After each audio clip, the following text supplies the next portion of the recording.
It's a pleasure to rise and speak on behalf of this bill and on behalf of the ACT Party.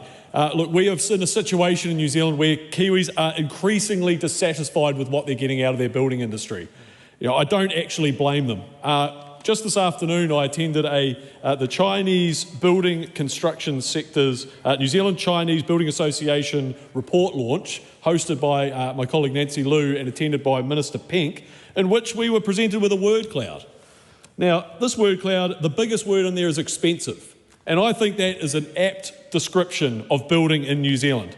It is not a surprise to me at all that New Zealanders have had enough. Many are deciding to go overseas. Many are struggling to start families, get on the housing market, live where they want to live and how they would like to live. Housing costs in New Zealand are unacceptable. We have heard this from the community.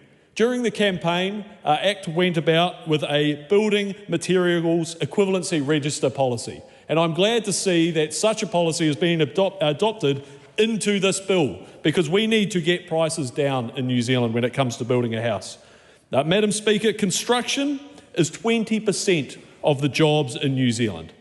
Building is a challenging, it's often difficult, it's bespoke, it takes a great deal of skill. But when you can put people with skills and materials together, that is how you get a successful building industry. Now, that is what this bill is going to achieve, Madam Speaker. We will be recognising overseas standards and certification schemes from trusted jurisdictions overseas. Places with seismic issues that have assessed these issues. Places with weather tightness issues, places where it rains a heck of a lot more, places where it's hotter, places where it's colder, places that have built in environments similar and more extreme.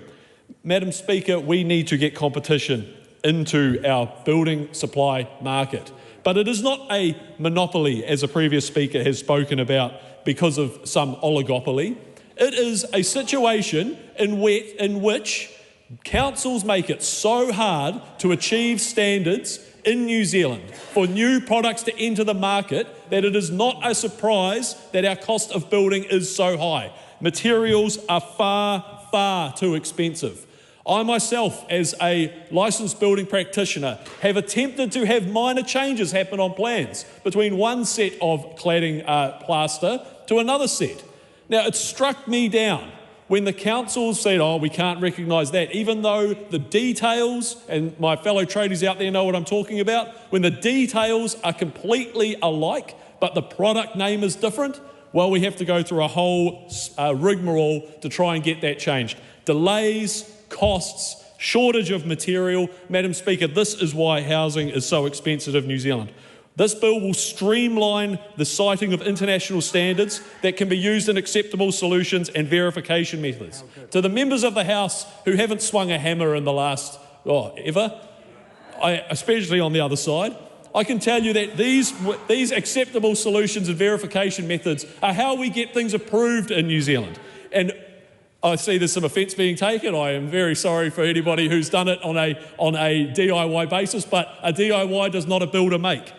And what we have got in New Zealand is a situation, we have a scheme to get things approved to the building code, and we are going to make it a lot easier for overseas products to be recognised in New Zealand, to get on sites so that the skilled tradies and Kiwis who fill out our building industry can get the products they need to lower the price of building in New Zealand. The built environment, Madam Speaker, it is an important environment in New Zealand. It is a place where farmers go to milk their cows. It's a place where industry goes to manufacture. It's a place where New Zealanders go to learn and live and enjoy themselves. The backbone of New Zealand, Madam Speaker, has got many claims to its fame. It could be the agricultural sector. It could be it could be many different sectors. It could be climbing Mount Everest. It could be many things. But I say to you, Madam Speaker, and to this House, that the built environment is the backbone of New Zealand. It is the place where we need to have some certainty in our lives. Madam Speaker, this bill will be providing just that by giving New Zealanders a chance to build houses affordably, build places to live and thrive affordably, and I commend this bill to the House.